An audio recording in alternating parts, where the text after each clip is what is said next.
Hi friends, સ્વાગત કરું છું તમારું બધાયના મારા કિચનમાં. આજે આપણે બનાવવાની છે રગડા વાળી પાણીપુરી. તેના માટે મેં અહીંયા વ્હાઈટ વટાણા આવે તેને 6 થી 7 કલાક પલાળીને લઈ લીધા. બટેકાને પણ મોટા ટુકડોમાં કટ કરી લીધા છે. મેં છાલ ઉતારી. આ બાજુ મેં પાણી બનાવવા માટે પણ બધા મસાલા લઈ લીધા છે. તમને બતાવી દઉં છું. પાણી બનાવવા માટે પણ મેં અહીંયા બધી પ્રિપરેશન પહેલેથી જ કરી લીધી છે. એટલે જેમ જેમ હું યુઝ કરતી જાય તેમ તેમ તમને પણ નામ શેર કરતી જઈશ. વિડીયો સ્કીપ નહીં કરતા.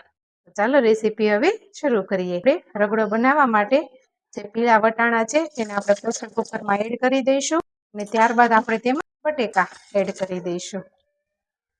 આપણે તેમાં 1 ટીસ્પૂન હળદર એડ કરશું અને 1 ટીસ્પૂન મીઠું એડ કરી દઈશું અને આપણે તેને બાફવા મૂકી દઈશું. આપણા વટાણા બફાય ત્યાં સુધી આપણે પાણીપુરીનો એક સ્પેશિયલ મસાલો રેડી કરી લઈશું. અને મસાલો બનાવવા માટે હું અહીંયા 2 ટીસ્પૂન કે 2.5 સ્પૂન જેટલો આખા ધાણા અને 2 લાલ મરચું સૂકેલું અને કટકા કરીને લઈ લીધું છે અને 5 થી 6 જેટલી મરી એડ કરી દઈશ. અને ત્યારબાદ આપણે જીરું એડ કરવાનું છે. અહીંયા 3 ટીસ્પૂન જેટલું જીરું એડ કરી દઈશ. બધું બરોબર આપણે સારી રીતે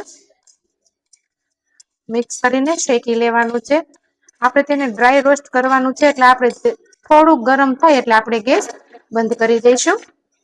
ખાલી ગરમ જ કરવાનું છે. ખાલી આપણે મસાલામાંથી સુગંધ આવવા મળે આપણે એટલે તરત જ ગેસની ફ્લેમ ઓફ કરી દેવાની છે. બધા મસાલા રેડે શેકાઈ ગયા છે. હવે તેને આપણે સાઈડમાં એક પ્લેટમાં ઠારવા મૂકી દઈશું ઠંડુ થવા. હવે આપણે એક પ્લેટમાં લઈને ઠંડુ થવા મૂકી દઈશું. પછી આપણે મિક્સરમાં ક્રશ કરી લેવાનું છે. ઠંડુ થાય ને થોડું એટલે. હવે મસાલો ઠંડો થઈ ગયો છે. હવે આપણે તેને મિક્સર જારમાં એડ કરી દઈશું અને આપણે તેને ક્રશ કરી લેવાનું છે. હવે આપણો મસાલો પણ સારો એવો ક્રશ થઈ ગયો છે. હવે તેને આપણે એક ડીશમાં બહાર કાઢી લઈશું. હવે આનામાં આપણે મિક્સર જાર છે તેમાં આપણે પાણી બનાવી લઈશું. પાણીપુરીનું તીખું અને ચટપટું પાણી બનાવવા માટે અહીંયા મિક્સર જારમાં જે તીખા મરચાં આવે તે એડ કરું છું 2. ત્યારબાદ ફુદીનો, લીલા ધાણા, 1 ટીસ્પૂન આમચૂર પાવડર, 1 ટીસ્પૂન જેટલો સંચળ પાવડર, અહીંયા જે જલાલીની જલજીરા આવે હું તે એડ કરું છું. તેનાથી પાણીનો ટેસ્ટ ખૂબ જ સરસ આવે છે. 1 ટીસ્પૂન જેટલી મેં જલજીરા એડ કરી છે. ત્યારબાદ આ આંબલીનો પલ્પ જે છે મેં ગરમ પાણીને આંબલીમાં પલાળી દીધી છે અડધી કલાક અને આ તેનો પલ્પ છે એડ કરી દઈશું અને સ્વાદ અનુસાર મીઠું એડ કરી દઈશું. અહીંયા મેં 1 ઇંચ જેટલો આદુનો ટુકડો લીધો છે તે પણ એડ કરી દઈશ અને ત્યારબાદ આપણે બરફના જે ટુકડા છે તે એડ કરી દેવાના છે, આઈસ ક્યુબ. હવે આને બધું આપણે મિક્સરમાં સાવ સ્મૂધ એવી પેસ્ટ બનાવી લેવાની છે. આપણી પેસ્ટ બનીને રેડી થઈ ગઈ છે. આપણે તેને એક બાઉલમાં લઈ લઈશું અને પાણી એડ કરી દઈશું.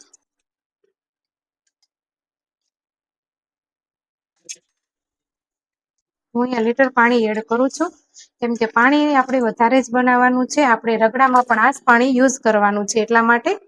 હવે આપણે તેમાં થોડાક આઈસ ક્યુબ ને મેં ગોળ સ્લાઇસમાં લીંબુ પણ કટ કરી લીધા છે તે એડ કરી દેજો. હવે ત્યારબાદ આપણે જે સ્પેશિયલ મસાલો બનાવ્યો છે તે 2 ટીસ્પૂન એડ કરી દઈશું. બધું બરોબર મિક્સ કરી લઈશું. પાણીપુરીનું પાણી બનીને રેડી થઈ ગયું છે. હવે આપણા જે વટાણા મેં બાફવા મૂક્યા હતા તે પણ સારા એવા બફાઈ ગયા છે, તમે જોઈ શકો છો. હવે આપણે રગડો બનાવી લઈએ. એના માટે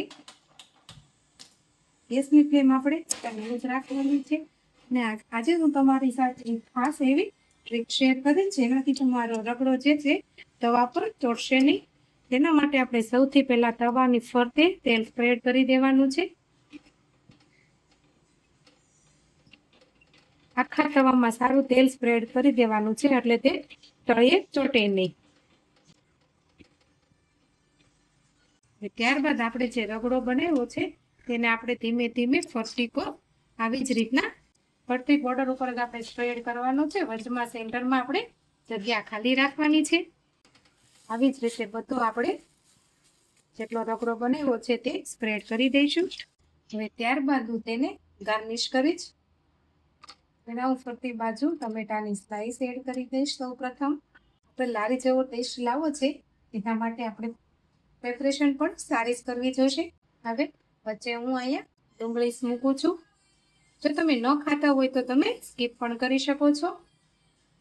બધું મેં ડુંગળીને મેં ઝીણા પીસીસમાં કટ કરી લીધી છે. હવે ત્યારબાદ આપણે દાડમના દાણા એડ કરી દઈશું અને ત્યાર પછી આપણે તેમાં લીલા જે ફ્રેશ ધાણા છે તે ઉપરથી એડ કરી દઈશું. બસ આવી જ રીતના આપણે ડેકોરેશન કરી દેવાનું છે.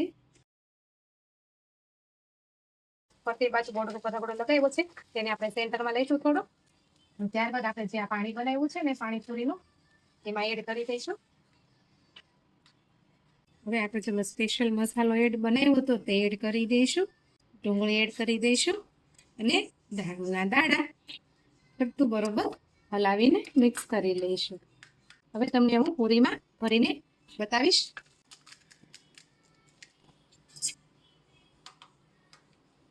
આ લગડો રાઈવ જ બને છે એટલે સર્વિંગ માટે પણ આપણે આવી રીતે જ કરવાનું રહેશે.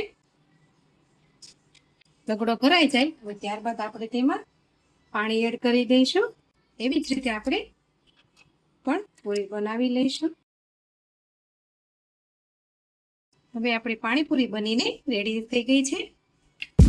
એકદમ મસ્ત એવો લારીવાળો ટેસ્ટ આવે છે. તમે પણ એકવાર મારી આ રેસીપી જરૂર ટ્રાય કરજો.